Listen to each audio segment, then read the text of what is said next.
Tonight, flooded but no insurance. We get answers on what you can do. Plus, embattled City Marshal Brian Pope in court today asked 35 questions. He gave just one answer. Tratar de subsistir con lo poco que tenemos.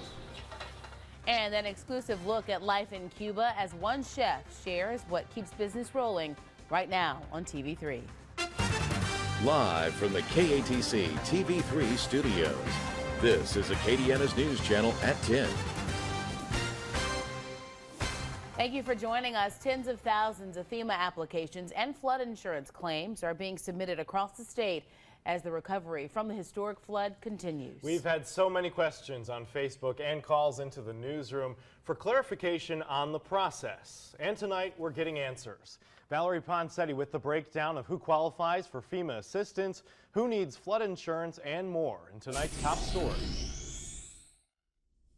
FEMA assistance is provided to people who've lost their homes and belongings and don't have flood insurance, but it's also available to those who are covered.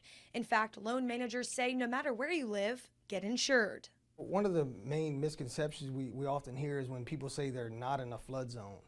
Everybody's in a flood zone. It's determined on how moderate, low, or high risk you are in that flood zone. FEMA assistance is not insurance and won't cover all damages to a home. The agency provides up to $33,000 in settlements to replace basic items inside a home. Many applicants will receive a lesser amount. Flood insurance could cover up to $250,000 in damage, and it comes at a price that won't break the bank. Even though you're in a Zone X, which is a preferred zone, you have a less than 1% annual chance of flooding. The policies are really inexpensive. You know, the max policy that FEMA allows is only $450 for the year for $250,000 in building coverage and $100,000 on contents. And for renters, relief is available to you too through FEMA or flood policy. You don't have to be a homeowner to buy a flood policy. If you're renting, you can still get a policy to cover, only your contents. Valerie Poncetti, KATC TV3. And if you've registered with FEMA, it is important to be on the lookout for scammers. In times of disaster, FEMA reminds applicants that the agency will never charge you for services, ask for your bank or social security information, or show up at your home unannounced. Any suspected scam operations should be reported to your local police department. New information tonight about Plaisance Elementary School in St. Landry Parish. Tonight, the school board has announced the school is expected to reopen by the end of this year, Thanksgiving at the earliest. The school is closed because of air quality issues after it flooded 2 weeks ago. And at tonight's school board meeting, teachers claim they found mold in some parts of the school. Meanwhile, phase 2 of the disaster food stamp program is underway in Lafayette and Acadia parishes. The application site for Lafayette is Blacken Coliseum. In Acadia Parish, it's the Rain Civic Center. Both sites will be open from 8 until 6 Monday through Saturday. Residents in St. Martin and Evangeline parishes will be able to apply after Labor Day when the phase 3 starts next Tuesday.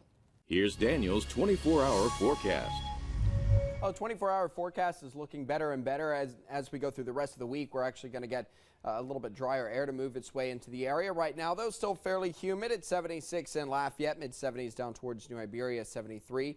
Out over in Opelousas, we're down into the low 70s tonight, about 74 degrees for your overnight low. Maybe a little bit light patchy fog as we go through the night. And then by tomorrow, mostly sunny skies throughout the day. 1 or 2 showers perhaps late in the afternoon. For the most part, we're going to be quieting down through the remainder of the week. That's not true out in the tropics where we are getting into peak season and everything is acting accordingly. We'll talk about a variety of different systems plus more disturbances off the African coast. That's all coming up here in just a little bit. Parish by parish news now. The Youngsville Post Office will reopen tomorrow after an SUV crashed into the building today. 2 employees, a customer and the driver, were taken to the hospital with injuries. Police say the driver, a 65-year-old woman, was parking and accidentally hit the gas pedal instead of the brake. Electricity had to be turned off for a short time so we could pull some electrical wires out the way. The building is structurally sound from the looks of it. It looks like windows and some of the metal holders inside were damaged. Lafayette Parish School Superintendent Don Aguilard is defending a school bus driver who's accused of kicking a student off a bus for speaking Spanish. According to the superintendent, that never happened. He said the student cursed at the bus driver in Spanish and ran off when it wasn't his stop. As we reported Friday, the student claims he was told it was an English-only bus, and the bus driver stopped picking him up. Brian Pope not revealing much about his plan to pay back the city marshal's office. The Lafayette City Marshal appeared in court today to testify in the civil case against him. Pope was indicted for perjury and illegal use of public funds. But in his written testimony, of 35 questions asked, he answered only one, his name, and pled the fifth to the other 34 questions. The city of Kaplan is still without gas tonight after a car hit a gas line. 2 officers were injured while responding to the crash but are okay. Police are now looking for the driver. And city officials say it could be up to 2 weeks before the service is restored. The one thing we want to let people know is that they cannot turn their meters back on. We have to purge the system. We have to get all the air out the lines. So it's very imperative that they do not try to light their own pilots. We'll take care of all that for them. It's going to take some time, but we'll get it done for you. In Calcasieu Parish, 2 men in Lake Charles are facing charges accused of raping a juvenile. Trevor Windsor and Levy Edson are under arrest. They, along with 2 other men, are accused of raping a girl at the West M apartment complex. Police are now looking for the 2 other men. If you have any information that can help them out, call Lake Charles Police. Checking state news now. A man from Honduras in the country illegally is now charged with negligent homicide in connection with that deadly bus crash on I-10 near La Place over the weekend. He was driving a bus carrying flood recovery workers when police say he hit a fire truck and 3 other vehicles. 2 people were killed, 36 others injured.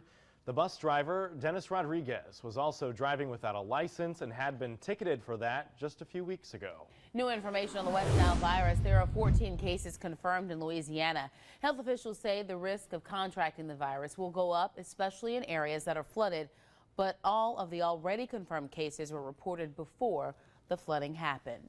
Taking a look ahead to Wednesday, the Louisiana Public Service Commission will decide whether or not Entergy customers will have to pay for the company's $140 million mistake. In 2010, visible cracks were found on equipment at one of Entergy's nuclear power plants.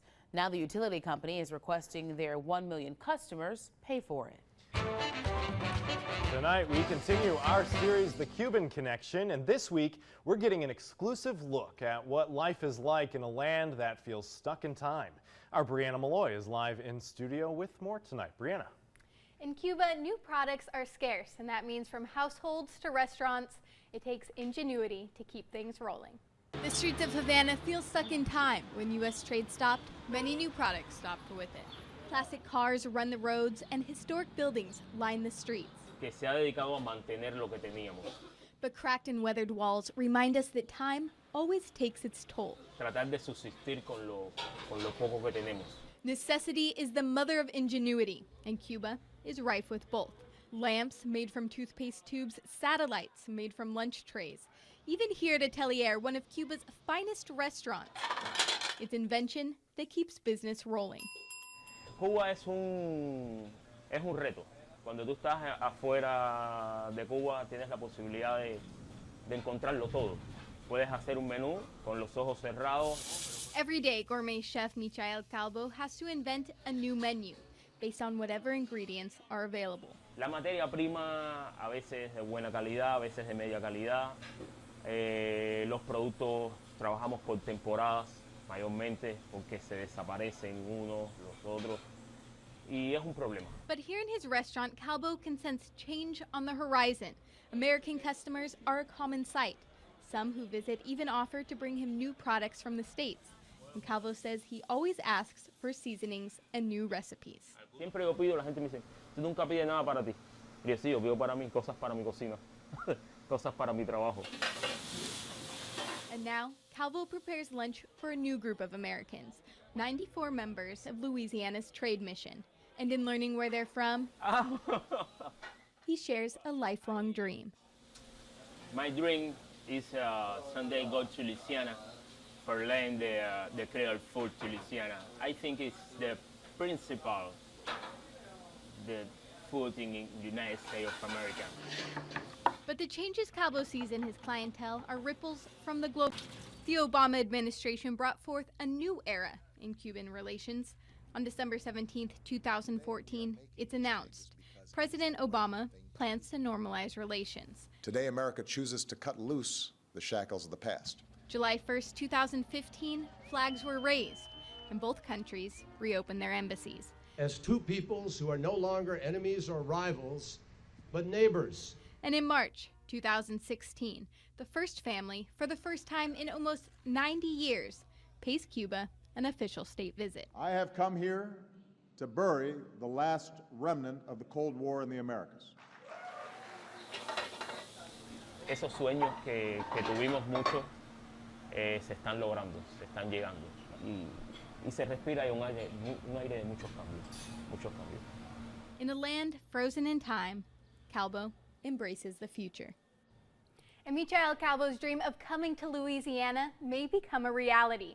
On hearing his wish, one of the trip organizers offered to pay his expenses, and now all he needs is a family to stay with. So if your family is interested in hosting Calvo, visit KATC.com for more information. Live in studio, Brianna Malloy, KATC TV3. Coming up, Anthony Weiner at it again. A familiar scandal, but why this time so many, including his wife, say he went too far. The story at 10:19 as we check news from around the world. But first, Daniel Phillips with his